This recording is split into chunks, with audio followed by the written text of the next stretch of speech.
Hello and welcome to episode 269 of AvTalk. I am Ian Petchnick, here as always with... Hello, Ian. How's it going? I hear you've had a very quiet week. Yeah, it's been a very, very quiet week, Jason. Nothing whatsoever related He's to lying, aviation. folks. Somebody is holding him hostage because he's lying. It's been a very busy week. I made it 15 seconds in. Yeah. The one story that I thought was going to be the big story is still, I guess, a big story, but not even close to being number one. As far as commercial aviation is involved, which is the focus of this podcast, yes. Not number one. So our number one story this week is, in fact, the extreme turbulence event experienced by Singapore Airlines flight SQ321 on its way from London to Singapore.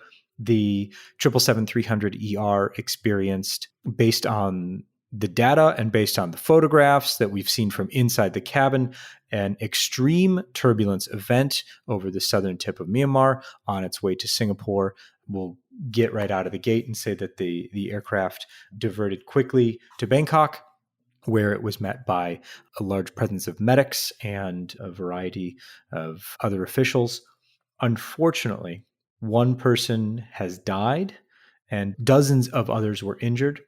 As of this morning, the 22nd of May, out of the 211 passengers and 18 crew members who were on board, 104 people have been treated in the hospital, 58 remain in hospital, and 20 of those are in the ICU. The person who died was a 73-year-old male who suffered a heart attack after the turbulence event. So a very rare and tragic occurrence this week in the skies.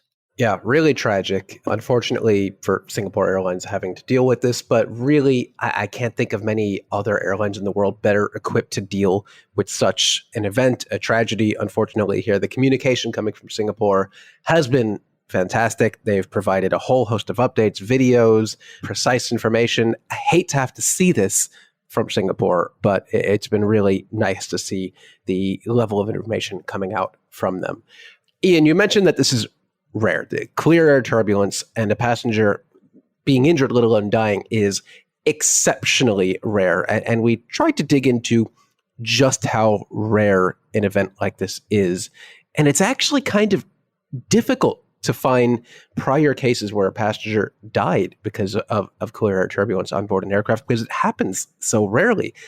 The last event of this nature that we can identify using either Wikipedia or Cerium or any source would be 1997, December 28th, United Airlines Flight 826, operated by, and this will give you a hint of just how long ago this was, a 747-100. Operating from Tokyo to Honolulu, 2 hours into the flight, they hit clear air turbulence. They dropped 100 feet. 15 passengers and 3 crew members were injured. 1 passenger, unfortunately, died. But that's just how far back we have to go to the last incident where a passenger died on board due to turbulence. And that's a long time ago. Yeah, and turbulence is common. Severe turbulence is becoming more common. Injuries from turbulence account for 1/3 of all reported injuries. So certainly not uncommon.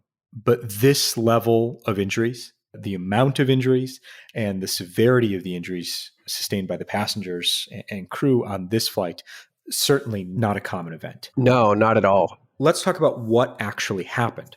The flight was en route, nearing Singapore, nearing the end of its journey almost, cruising at 37,000 feet over the southern tip of Myanmar. At 7:49 UTC, the aircraft encountered extreme turbulence, being subjected to forces up and down on the aircraft, such that passengers were thrown into the ceiling who weren't wearing their seatbelts. Crew members who were, it's our understanding that they were serving the breakfast service at this time. Crew members were thrown about. Anything that wasn't strapped down reached the top of the aircraft. And the aircraft went up and down multiple times over the course of about a minute. We have the actual data from the aircraft showing the vertical rate of change. We've got that posted on the blog, so you can have a look at the data if you'd like to kind of see a visual representation of what was happening. But it was a violent up and down motion. the thing about this is the aircraft only rose in total about 400 feet before settling back down to 37,000 feet. Yeah, not all that much. And the way I've been trying to describe this to people, and Jason, you can kind of gut check my description and let me know if I'm off base here. But think about putting a marble in an empty bottle and hold it sideways and hold it above your head and slowly raise it or lower it. The marble's going to sit in the bottom of the bottle and not go anywhere. But if you hold the bottle straight out in front of you and shake it violently up and down, but not move it very far, that marble's going to rattle around a whole bunch. I feel like you conducted this experiment at home on your own, just to make sure it would work. Just to make sure that this was a thing. But I mean, that's kind of what we're talking about here. Yeah, it doesn't take much. If the vertical movement of the aircraft is anything more than you would see normally in the operation of the aircraft, you're going to feel it. And if it happens suddenly and violently enough, passengers are going to find themselves in places that they don't want to find themselves. And in this case, it was significant enough that the aircraft itself had a fair bit of damage on the interior. It looked like the further back in the aircraft you were from the videos we did see, the greater the damage. And that was either from galley carts or things being thrown around, maybe bags. The damage to the aircraft was actually pretty significant. Ceiling panels were knocked loose, and it looked like there were even ventilation shafts knocked down into the rear galley. It was violent, and you could totally understand why the majority of passengers on board this aircraft were injured in some form or another. A lot happened on board that aircraft, but also, Ian, a lot didn't happen. And the show notes here just say, Ian's rant, all 6,000 feet of it. What does that mean? Well, Jason, let's get the last bit of the news out of the way as far as what's going on. And then you'll rant later. Okay. And then I'll rant. Yeah. So Singapore is leading the investigation, but the NTSB is sending an accredited representative and 4 technical advisors to Bangkok to assist with the investigation. They're participating under ICAO Annex 13 as the state of manufacturer because this is a Boeing aircraft. So they'll be participating in the investigation. I assume that either Singapore has the capability to read and analyze the flight data recorder and cockpit voice recorder. So I assume this is more of a technical advisor on the Boeing aircraft itself, but we'll see what happens as the investigation proceeds. Now, when this was first reported, the data that was out there was our data, was Flight Radar 24 data, or other competing services, such as they are, that there was a descent from 37,000 feet to 31,000 feet. That actually happened. The aircraft did, in fact, descend from 37,000 feet to 31,000 feet before leveling off and then descending again. But that descent took place over 4 minutes and change at a descent rate of roughly 2,000 feet per minute, a little under 2,000 feet per minute. A perfectly normal descent rate for any commercial aircraft beginning its descent from cruising altitude to land. The 6,000 foot descent was described in a variety of ways, including plunge, plummet, all of the P words that are bad. And that's not what happened. And I can understand why someone that is just looking at the graph going, oh, there's the drop. Turbulence must mean they fell out of the sky. So this is what happened. And I can understand that a little bit, but part of me thinks that looking at change over time, when you're looking at that graph with a critical eye, especially if you're putting this as the lead story on an international news site, you would look at that with a critical eye and think to yourself, I don't know about this. I should ask somebody who knows what they're talking about. Nah, better just run it without any real knowledge or insight. This happened early Tuesday morning. By Wednesday morning, some of the same organizations, after being specifically told that that was incorrect, were still running that. And that's what bothers me the most, and this is a conversation that we've had, multiple times. Anytime something happens where there's technical nuance or a necessary understanding of looking at this data before making a decision, where that's not available, but you should be able to correct it when told you're wrong. Yeah, they should be able to do a lot of things that in this case they chose not to do. In one case, looking at the data, I'm looking at the data that I'm sure they were looking at too. It'd be quite curious if the turbulence just happened to end at exactly 31,000 feet. Isn't that miraculous that, they dove and they just leveled out exactly at 31,000, not 31,025, 31,000 feet on the dot. That should be a little suspicious and cause to think, maybe they actually just, descended to 31,000 feet. But nope, that's what they went with. So turbulence happens, aircraft destabilized. I'm sure there was a very chaotic situation in the cabin. The flight crew is talking with the cabin crew. They decide to divert the aircraft. They begin their descent from 37,000 feet down to 31,000 feet. And then from 31,000 feet, it's more or less a continuous descent into Bangkok. Yeah. And I think some of this there might be some confusion because it was this continuous, if you look at the non-granular data, it is a continuously reported descent very suddenly from 37,000 to 31,000. And I think that can be attributed to the Singapore flight crew descending very quickly. There was an incident on board, many injuries, and they did not waste any time. I assume, we're only assuming at this point, they did not waste any time getting in contact with air traffic control to descend down to a lower level and divert to the nearest major airport that they could. So really, it's just showing what a good job the flight crew did, I think, rather than airplane plummeted 6,000 feet. No, that's not what happened. A flight crew did very well, and they got that aircraft on the ground virtually as fast as they possibly could by the look of it. Yeah, absolutely. We're, of course, going to follow this to its conclusion. Hopefully we'll know more soon with the preliminary report from the Singapore authorities, and then obviously a final report later on, probably within a year or so. But speedy recovery to all of those who are injured and who remain in hospital, and our thoughts are with the family of the passenger who died. Yeah, really sad. Just reminder, keep your seatbelt fastened at all phases of flight. Of course, it's not always practical at every single moment to have your seatbelt on. Sometimes I go to the bathroom on board an aircraft. But yeah, just buckle up. Whenever you can.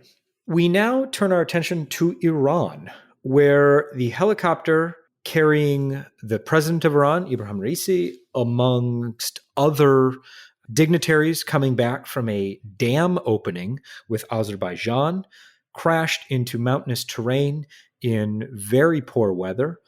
The crash was first noted as a hard landing. Big air quotes around that right now. Iranian state news. I mean, obviously they didn't know what had happened. So hard landing is I guess, good a description as any. After the fog cleared and we finally saw what happened, it was very clear that it was not a hard landing. It was, if not controlled flight into terrain, then just flight into terrain. We didn't track the helicopter, but what we did track, and this is an interesting thing that I didn't expect to be talking about this week. We tracked the Turkish UCAV that went and found the crash site. The weather had been so poor and the fog so thick that they were not able to deploy any crewed aviation to find the crash site. So Turkey sent a drone in and they were able to locate the crash site. And that particular aircraft is now our third most tracked flight of all time. More than 2.8 million people followed that flight, which after finding the crash site, flew back to Turkey and drew a star and crescent over Lake Van. Now that's the interesting part to me. Why did that happen? I don't know. Good question. No idea. Why did that happen? Do they have a button that they just press to make thing draw a flag? I don't know. Or did they actually just map out the waypoints and automate it? I don't know. But An odd decision, but thankfully they found the crash site because the pictures from the site were, like you said, Ian, there was virtually no visibility. This aircraft probably had, the helicopter probably had no business being up in the air at that point, which is, regardless of who's on board the aircraft, you hate to see something like this happen. It's unfortunate. Hate to have to talk about it, but yeah, just very odd having the Turkish UAV drop the Turkish flag after a search and, I guess not a rescue mission, but just a search flight like this. Yeah. So there you go. Let's completely switch gears and talk about ultra low cost carrier business models. Wow. The gears don't change much more than that. I don't even have a transition. There's no segue here. It's just completely different. Last week, Frontier surprised everyone with a new schema for how it sells its tickets. It's like a regular airline now. What? I know. If you've ever flown Frontier, really any ultra low cost airline, you would probably be familiar with their particular brand of get out of my way and give me your money mentality is kind of how ULCCs operate. Frontier and its competitor Spirit in particular, very hard line on their fees and their ancillaries and their restrictive policies. So if you've ever flown Frontier, it's much like any other ultra low cost carrier, where if you book your ticket, there are stringent change and cancel fees and all sorts of additional add-ons like seat assignment and bag and priority security and priority boarding. Frontier didn't exactly throw that all away. You can still buy those things individually if you're booking your ticket the wrong way. But what they've done is basically emulated what all of the major non-ULCC and non-LCC airlines are doing, where you have a basic economy fare, which is very restrictive, no free change, no free cancel, and you pay for everything. But then there's a regular economy where it comes with free change, free cancellation, with the notable addition of a fare difference if applicable, and you get to pick your seat and you get a carry-on bag and all that good stuff. And they even have this pseudo-European business class thing now where it's just a regular economy seat, but there's an empty middle seat, so there's no one sitting next to you, which is nice. Seemingly out of absolutely nowhere, like you said, Ian. I did not see this coming. I don't think many people saw this coming. And I don't think its main competitor, Spirit, saw this coming. As just, I think, 2 days after Frontier announced this, Spirit said, yeah, okay, us too, I guess. And no press release, no nice microsite, no CEO in a cowboy hat, just I know, unfortunately, no real anything except a couple lines on their homepage saying, oh yeah, we've eliminated change and cancel fees on all fares, interestingly. So Spirit kind of took it a step further. But really weird days here when our ultra low cost carriers are basically just the same as the regular carriers now. I don't know. What are the regular? I mean, I suppose legacy, your network carriers don't really have to do anything. I mean, no, but if you fly a legacy carrier, you get notable extra things like more legroom and entertainment and Wi-Fi and food and beverage on board, not just snacks or whatever. A network, but also importantly, the schedule. A ULCC offering free changing of your flights is one thing, but if they're only operating one frequency a day on your route at most, I mean, it could be once or twice a week. It's not all that helpful to have free change. Yeah, free change fees. You can go next week instead. Yeah, you can go next week as opposed to, American, Delta, United, JetBlue, Alaska, whatever, where there might be 10 flights a day on your route. And if you want to change from the 4 p.m. flight to the 5 p.m. flight, you can do that so long as you're willing to pay the fare difference if that's applicable, or get a fare refund. The fare difference could be deposited into your account. Frontier said, no, we will not be participating in that. If you change your flight and the new flight costs less than your original flight, you are forfeiting that. Get out of here. That's our money. The new flight does not actually cost less. It costs what you already paid us, and you'll be happy about it. Yes, the house always wins in this case. There you go. But not sure if this is a reaction to the new DOT rules being passed about being more upfront about all of the fees associated with everything. I don't think it is, because Frontier seemed pretty prepared for this, but Spirit, man, they were caught flat-footed and just kind of panicked Still no official communication from Spirit on those changes, but you love to see it. Seems pretty. Would you want a plane? We'll give you a plane too. Just get on board. We need the money. Yeah, that's fine. It's fine. Okay. Hey, so the Estonians have figured out how to resume flights to Tartu. Finnair canceled their service from Helsinki to Tartu at the end of April because of GPS jamming. There was no non-GPS path to the ILS for the airport. It was only a GPS, not even the final approach, but the approach to the approach. And because of the GPS jamming, they said, we can't fly this anymore. And so they canceled service while the Estonians put something together. And they said, okay, we figured it out. We're going to do DME, and everything's in place now. Please resume service. Finnair says, great. We'll get that loaded into our procedures and we'll be operating again by the 2nd of June. So that was, they said they were going to cancel it for a month, and it was almost exactly a month. Hey. So quick work by everyone involved to get this flight back up and running. A reminder that that was the airport's only commercial service. So I'm sure that folks are happy to see the aircraft back in action sooner rather than later. And it's nice to not just see Finnair say, screw it, we're done here, and cancel the route outright. No, they worked to fix the situation and resume service. A lot of other airlines probably would have said, we're not flying there anymore, deal with it yourself. And that would have left the airport with nothing. So kudos to Finnair for not just recognizing the situation and leaving, but actually helping to fix the situation. That's nice. In order news, we've got Saudia and Flyadeal, which is the low-cost arm of the Saudi national carrier, ordering a total of 105 A320neo family aircraft. 90. This is another one of those. How did they decide? How'd you get to this number? Yeah, 93 A321neos and 12 A320neos. 54 of the A320neos will be assigned to Saudi, while the balance, as well as all of the 320neos, will go to Flyadeal. So an incremental order, not blockbuster, but also nothing to sneeze at when you're ordering more than 100 aircraft at a time. Yeah, and this is on top of everything that will also be going to Riyadh Air eventually at some point in the near future. I don't believe they have any narrow bodies on order, but you kind of feel like they probably will at some point. So Saudi Arabia really going all in on these aircraft orders.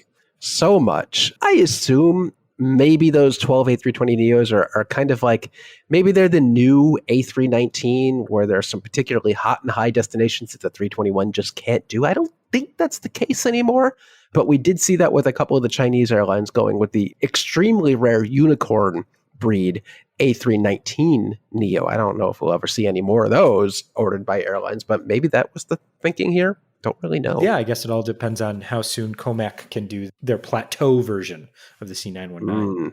Interesting. But yeah, that's a lot of airplanes. 105 is a lot. It's a fine number.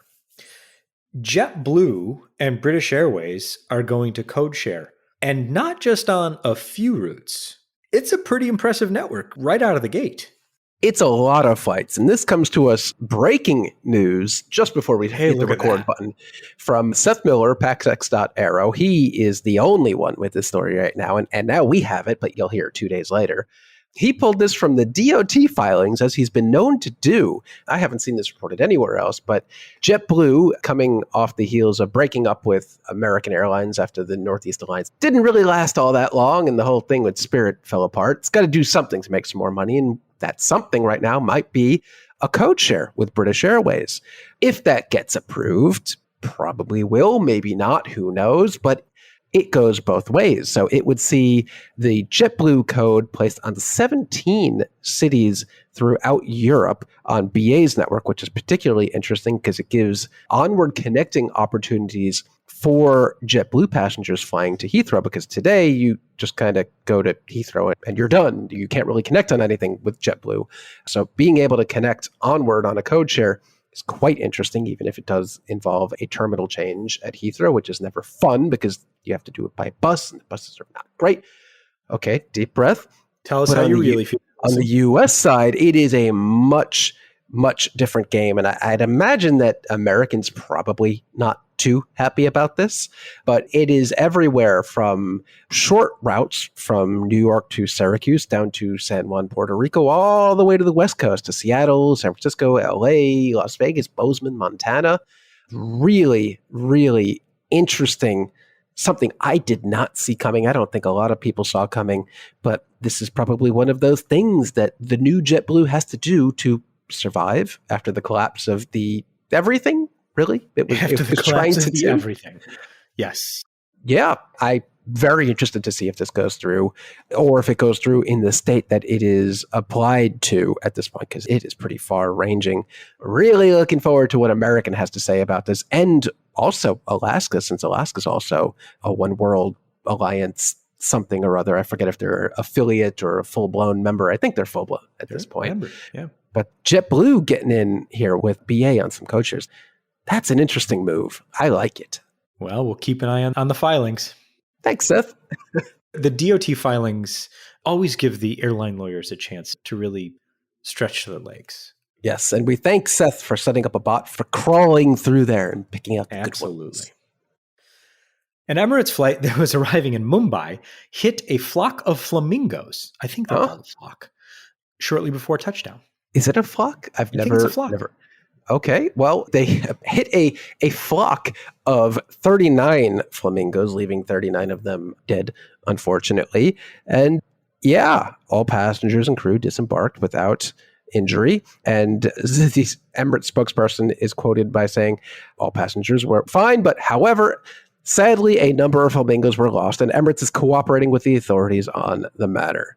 Okay, not your typical bird strike. Flamingos, sometimes I find it hard to believe that there are actually like flamingos out there in the wild and they don't just live in zoos, but they're real when they're out there. They are real. So a thing that I learned not long ago, we recently sent Gabe to do a video at Gatwick, behind the scenes tour with their ops folks. It's a fascinating video and great fun to watch, and you learn a ton about how airports work. What I didn't know I was going to learn is that for bird strikes, they send the DNA of the bird, if it's not possible to easily tell what kind of bird it is, they will send out for DNA testing to find out what kind of bird it is. And in this context, there was an aircraft that landed at Gatwick. They discovered that they had struck birds, and they were trying to say, oh, this happened at Gatwick. They sent the DNA out, and it was a flamingo. And so the Gatwick folks were obviously saying, this didn't happen here. Yeah, it didn't happen here. So now we can say that, okay, this bird strike did not happen at Gatwick. It happened obviously elsewhere, most likely at the departure airport. So I learned the other day that they send out DNA testing for birds. There you go. So somewhere there's got to be a database of all the bird strikes out there. There is. And an analysis there is which bird species is most likely to hit your aircraft. Hopefully Canadian goose isn't up there, because we know what happens when you run into a flock of Canadian geese, but flamingo, I can't imagine is all that high up there. Not the same size. No. Yeah. Glad I do want to know what a group of flamingos is called, though. We should ask. Pretty sure it's something. a flock. But okay. Yeah, if only we had the entire compendium of human knowledge at our fingertips. So there you go. Let's move on and talk about Iberia and where they're taking the A321XLR while I furiously search for what a group of flamingos is called. Anyway. All right. Well, I think we talked about this last week. Okay, stop. I got it. The internet works in mysterious ways. It's called a flamboyance. See, I knew it would have to be good. Are you sure about that? This is from SeaWorld. Flamingo. I assume they're correct. What is a group of flamingos called? I can't believe we're taking time on the podcast to do this. I mean, we have to. Flamingo. It's a flamboyance. Interestingly. Yes. The dictionary agrees. An archaic name for a group of flamingos is a flamboyance. I think archaic. Still in scientific terms, a group of flamingos has a very plain name, a flock of flamingos. Yeah. All right, fine. No, we got to mention it. As soon as this ambulance... Yeah, but we didn't say a flamboyance. We said flamboyance. Did we? Do you want to say flamboyance again? Oh, we're still recording. Okay. Let's leave this all in. Can we just leave this all in and continue to the next topic? Because this is great. So Iberia, having taken the A321XLR launch operator away from Aer Lingus, and somebody helpfully wrote in, a podcast listener wrote in and said, no, you guys are wrong about how this happened. And I think I was being a little glib last week. And in my glibness, my description of the situation was a bit inaccurate. So IAG made the decision based on a set of criteria, one of which was the pilot pay negotiations needed to be wrapped up before a certain date so that they could then move these around within the IAG group. It's not that Aer Lingus said, no, we don't want them. And so in my glibness, I think I was incorrect. So Iberia has now listed the first routes. They're going to go to Boston and Washington, D.C. first. But as Jason reminded me before we started recording, there are no airports in Washington, D.C. They will operate to Dulles. That's true. I mean, if somebody wants to operate a transatlantic A321neo flight to DCA, still not DC, even though DC is right there in the name of the airport, that would be great. I am all for that. But unfortunately, it would be all the way out in Dulles. All right. So let's see. What else do we have to close this show? We've got S7 Airlines taking a bunch of A321s that were apparently just kind of hanging out in Russia. The whole thing has gotten very difficult to follow now that things have been sitting so long. But Jason, tell me more. Yeah, not really sure how this happened or why this happened, but when I saw the headline come up of S7 taking 3 A321s from a Russian lessor, I said, huh? How's that possible? Where are they possibly getting 321s at this stage? But apparently, that's exactly what's happening. They found a few of them, 3 to be exact, that were not retired, but they were withdrawn from use and parked by Yamal Airlines, I believe that pronunciation correct, in October of 2023, and they've just been stored there. And they're not all that old. They're about 20 years on average, 2021. They have to be restored to be flight worthy. Apparently, they've been sitting around for a little while, and if they're retired by a Russian airline, given the state of everything that's going on, they must not have been in the best shape. But S7 saw them, said, we want them. They'll be pressed into service. I'm sure it will probably be fine. But just odd to see a Russian airline at this point taking delivery of any aircraft, especially Boeing or an Airbus. Figured they all would have been running nonstop, not just parked for months and like half a year. Or used for parts, at least. Yeah, or something. But maybe they were used for parts, and they're going to shove those parts back in and get them back in service. There you go. Totally possible. As we've continued to dig through the FAA reauthorization, because what's 1,000 pages among friends, this is one that we didn't get to last week, but is an interesting bit of decision-making for regulators. Is it a boat or is it an airplane? Jason? An age-old question. Maybe it's both. Maybe it's a flying boat. And in this case, maybe it is. But U.S. regulators are given now 2 years to define a wing-in ground effect craft oversight. So basically, I think we've talked about this a long time ago, but there's this breed of aircraft being developed by Regent Craft that is not quite a boat, not quite an airplane, but uses ground effect to fly at high speeds, very low altitudes over water, which has all sorts of implications and problems of how do you manage that? Who manages this? Is it the FAA? Is it the U.S. Coast Guard? Is it both?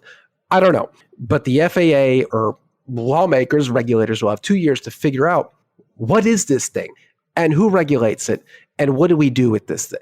I just found this particularly interesting. I don't know if this kind of aircraft boat thing will ever actually enter service, but when is the last time we had to define what is this thing and is it an aircraft or a boat?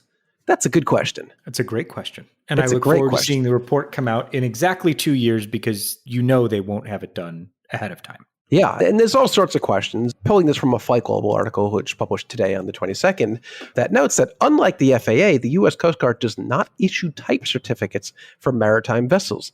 Rather, it approves vessels for commercial operations under Certificate of Inspection, which confirms merely that a vessel is structurally sound and probably won't sink at the first sight of something going wrong. So this is interesting because the Coast Guard clearly is not equipped to certify an aircraft, and the FAA isn't equipped to certify a boat. So what do you do here? I don't know, but it's probably going to be really complicated and You expensive. form a couple committees and figure it out. What we can say is that the hope of pushing this into service by 2025 is not going to happen if it's going to take them 2 years to figure out, what do we call this thing? Yeah, that's true. United came out with a statement last week that said, we're done being reviewed by the FAA. We can do whatever we want as far as new routes and aircraft and everything like that. And then the FAA said, whoa, buddy, hold on just a second. We didn't say anything of the sort. And now we're maybe done with it. Jason, what's going on? Unclear. Excellent. So that, very unclear, because the airline really hasn't commented on this, but there was this internal publication from United saying, hey, we're at this stage where we can induct new aircraft and we can do new routes again, and we're still working with the FAA, but we could do that again. And then, as you said, the FAA said, no, actually, that's not what's happening. But now, finally, we have United seems to be taking delivery of an A321neo for the first time in quite a while, hasn't put it into service yet, but the mere fact that the delivery line is now moving aircraft from Hamburg or France to the US to get this aircraft into service is notable. So really just an odd chain of events here. Either they are still prohibited from putting aircraft into service or they're not, but taking delivery of aircraft seems like they would be able to do that. It's a start. Now. It's a start. It is the first step in putting an aircraft into service, is taking physical possession of it. But really just strange that this is still a thing that no one really wants to say, is it over or not? But progress nonetheless. Progress nonetheless. Speaking of progress, or not. What are you talking about? I mean, we're mostly commercial aviation, but sometimes we like to watch things get tossed into space. And in this case, it doesn't seem like we're going to be seeing that anytime soon. No, the Boeing Starliner, Boeing's, one of two contracted entities that was supposed to provide NASA with lift for humans into space. The other notable competitor, of course, would be SpaceX Dragon, which is so successful at this point, they're like double parking them outside the International Space Station. They did actually have to move one around in anticipation of Starliner finally making it to the International Space Station like half a decade late. But unfortunately, yet again, that will not be happening. And we're not just looking at a couple days of delay to the next launch window.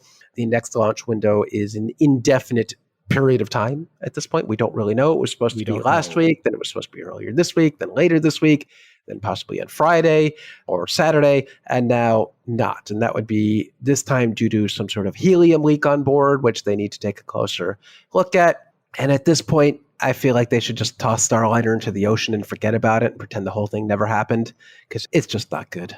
It's just not good. It's just not good. That is my professional analysis and opinion of Starliner. It is not good. Toss it into the ocean. Forget it happened. This is embarrassing at this point. Well, that's episode 269 of AvTalk. Episode 270, who knows what that's going to be? Because next week I will be in Stockholm. Jason will be in Hamburg for AIX. And I think those two places are in the same time zone. That's exciting. They're in the same time zone, at least. So we'll have an interesting episode for you next week. We'll surely cover whatever's happened in the world of aviation and also whatever's happened in the world of what goes inside the world of commercial aviation as Jason explores all of the new stuff that's going to be on aircraft in the next 5 to 10 years. So look for a bit of a different episode, but our standard kind of our road show next week. So we'll look forward to that. I am Ian Petchnick, here as always with Jason Rabinowitz. Thanks for listening.